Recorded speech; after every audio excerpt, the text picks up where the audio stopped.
السلام عليكم. دلوقتي هنتكلم عن الحاجة اللي بتضايق ناس كتير، مش بتضايق ناس كتير يعني تقريبا مفيش حد ما عداش عليه الموضوع ده، مفيش حد لاحظه. موضوع طرقعة المفاصل، سواء الكوع أو الركب أو الحوض، أي مفصل لازم يعني مفيش حد في الدنيا ما عداش عليه اللي هو مفاصله حس بيها في طرقعة.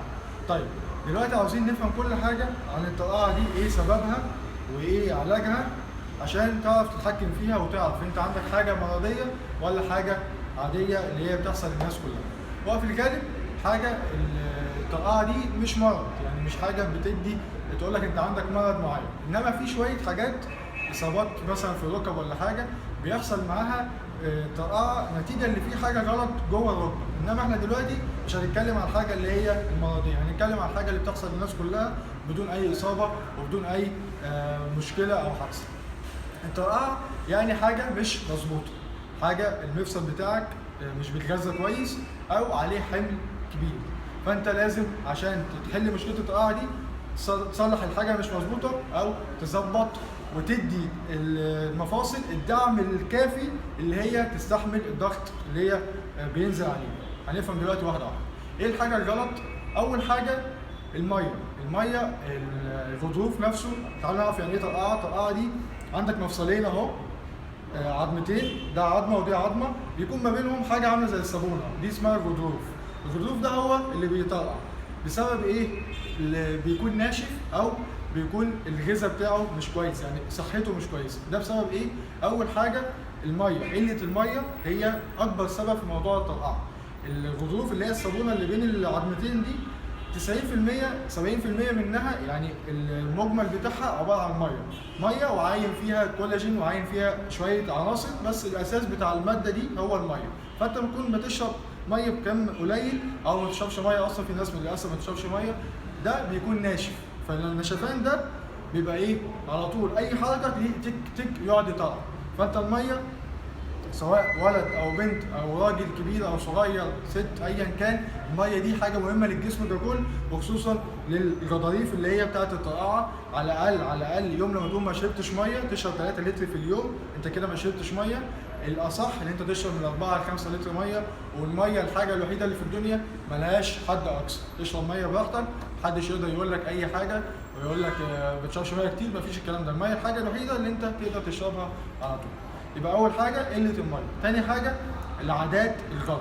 عادات يعني ايه؟ ناس كتير اللي هي مثلا بتقعد على الارض كتير ركبها الطرقعه، ناس شغلها مكتبي فقاعد قافش كوعه كده اهو ومكتف كوعه، فبرضه كوعه بيكون عرضه اللي هو يطرقع. فانت لازم ما تقعدش القعده اللي هي تتني ركبتك اكتر من 90 درجه، دي غلط. وكوعك لو انت بتشتغل لازم تكون قاعد على مكتب مظبوط، او على الاقل تحرك دراعك كل شويه. فبالتالي الحركات اللي هي لمده طويله الغلط، اللي هي تتني ركبتك كتير او تتني كوعك كتير او تثبته متكتف كده كتير، ده غلط. لازم تحرك نفسك على طول، ولازم القعده بتاعتك تكون مظبوطه، اللي هو المكتب بتاعك يكون مكتب صحي، ايدك تكون مفروده، ايدك من قدام مسنوده، اللي انت جسمك مرتاح، بالتالي مش هيحصل حاجه غلط. من ضمن العادات الغلط برضه السجاير كتير. التدخين عموما بيقلل كميه الميه وبيقلل كميه العناصر الغذائيه اللي بتروح للمفصل وبتروح لاي مكان في الجسم، فبالتالي بيدي طرقعه. واخر حاجه من ضمن العادات الغلط الافراط في العادات السيئه، ده مضر جدا، بيزود موضوع الطرقعه جامد جدا. فانت لازم تتحكم في الموضوع ده، عشان ده ممكن اصلا يكون هو السبب الرئيسي اللي عندك. فخلي بالكم، اول حاجتين الميه، تاني حاجه العادات السيئه بكل انواعها. كل واحد عارف الغلط بتاعه وعارف هو بيعمل ايه غلط، وهيعرف ان شاء الله يتحكم فيه. تالت حاجه من ضمن الاسباب الحمل، ودي يعتبر حاجه حلوه، يعني مش حاجه وحشه من زي الاثنين الاولانيين.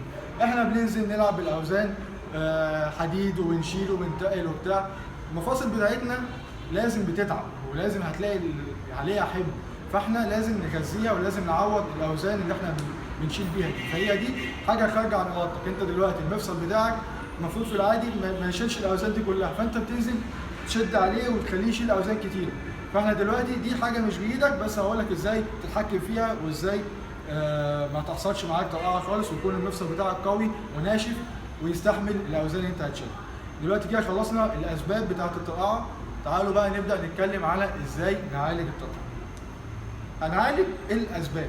يبقى اول حاجه نشرب ميه بكم كافي، تاني حاجه نبعد عن اي عاده سيئه، تالت حاجه ورابع حاجه اللي هتكلم عليهم باستفاضه دلوقتي ودول اهم حاجه، تالت حاجه عباره عن كبسولات مكملات غذائيه مش ادويه، يعني هي تعتبر تحت عنوان مكمل غذائي انما مش دواء. مكمل غذائي يبقى عندك حاجتين، عندنا اوميجا 3 وعندنا الجلوكوزامين، الاثنين دول هم اللي بيعالجوا الترقعه. طيب امتى تاخد الاوميجا 3 وامتى تاخد الجلوكوزامين؟ الاوميجا 3 دي اي حد ياخدها، انا شخصيا الاوميجا 3 على طول عندي في البيت ما بتخلصش الحمد لله، بخلص العلبه بجيب غيرها عشان دي حاجه جميله جدا للجسم ككل وخصوصا المفاصل. فانت لو انت الترقعه بتاعتك خفيفه او بسيطه او مش مضايقاك قوي فانت خليك في الاوميجا 3 بس. الترقعه بتاعتك شديده او اكتر من اللازم يبقى انت هتجيب اوميجا 3 وهتجيب جلوكوز امين. هكتب لك الجلوكوز امين في كومنت ان شاء الله عشان اللي مش عارفه. الجلوكوزامين ده اللي يجيبه الناس اللي بتشيل اوزان عاليه قوي واللي بتلعب بحديد بقوه بعنف لازم معاهم الجلوكوزامين، والناس اللي عندها ترقعه بقى يعني اي حركه فيها ترقعه برضه ياخدوا جلوكوزامين. الاوميجا 3 ممكن تاخده على طول مدى حياتك مفيش مشكله، بس مثلا يعني 3 شهور ممكن توقفه اسبوعين او شهر وبعد كده ترجع تاني عليه. الجرعه بتاعت الاوميجا 3 كبسول او 2 في اليوم على حسب وزنك، لو وزنك خفيف خليها كبسول، وزنك تقيل شويه خليها كبسولتين في اليوم. الجلوكوزامين هتاخده شهر واحد جاب معاك نتيجه كويس 10 على 10 تمام وقفه. لسه الترقعه عاوزه حاسس ان انت عاوز لسه كمان معاك لمده شهرين ان شاء الله متواصل تاخد فيهم جلوكوزامين. ده الادويه بتاعتك اللي هي المكملات الغذائيه اللي انت تاخدها للترقعه. اخر حاجه واهم حاجه تمارين لتقويه المفاصل. دلوقتي هاخد التمرين نفسه اسمه ايزومتريك اكسرسايز. ايزومتريك دي يعني الحركه ثابته، يعني انت ايدك مثلا الباي والتراي بتعمل فليكشن وبتعمل اكستنشن، فاحنا ايدك هتكون ثابته في النص من غير حركه. دي بتعملها ازاي؟ هنعملها لاي مفصل، يعني انت عندك الساعد، عندك الريست، عندك الكوع، عندك الكتف، هتعمل له التمرين اللي هو ايزومتريك اللي هو بدون حركه. اكتب ايزومتريك، اكتبها لك برضه في كومنت، اكتبها على اليوتيوب ايزومتريك اكسرسايز فور شولدر جوينت مثلا، يعني انت التمارين بتاعت الكتف تكتبها على اليوتيوب هتطلع لك التمارين بتاعتها. انما دلوقتي انا هديكم مثال لاكتر مفصلين فيهم ترقعه اللي هو الكوع والركب، هقول لك ازاي تعملها في البيت او في اي مكان. دلوقتي هنبدا بالكوع.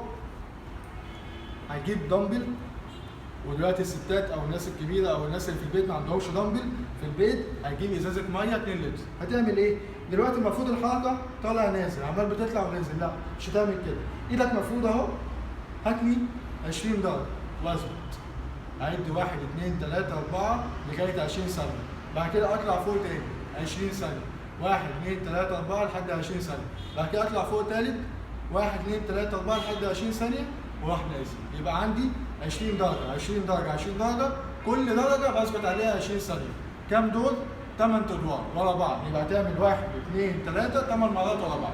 خلصت ده اول تمرين. تاني تمرين هتبدا بقى العكس، تتني من فوق وتروح نازل 20 درجه وتثبت 1 2 3 20 20 درجه وتثبت 1 2 3 20 20 درجه وتثبت 1 2 3 20 8 ادوار. يبقى انت بتعمل 3 درجات 20 20 20 وانت من تحت لفوق ومن فوق لتحت 20 20 20 وكل درجه بتبدا فيها 20 ثانيه، وبعد ال 20 ثانيه 20 ثانيه 20 ثانيه يبقى 60 ثانيه توتال، تاخد 20 ثانيه راحه وتلعب الدور الثاني معاك 8 ادوار من تحت و8 ادوار من فوق.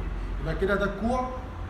نخش على الركب. الركب هنعمل السكوات، هتقف رجليك 7.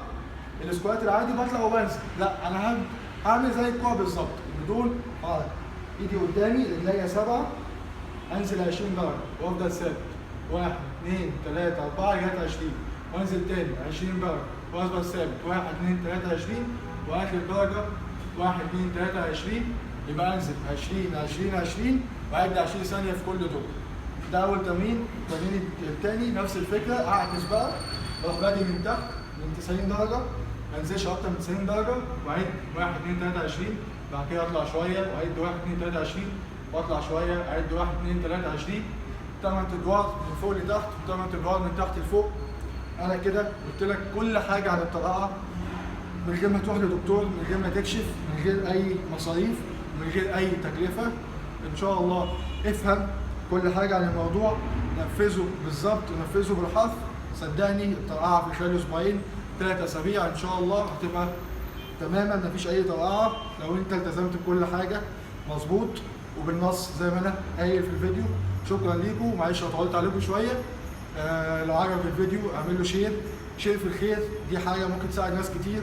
اعمل منشن لصاحبك خليه يشوف الفيديو ويستفاد.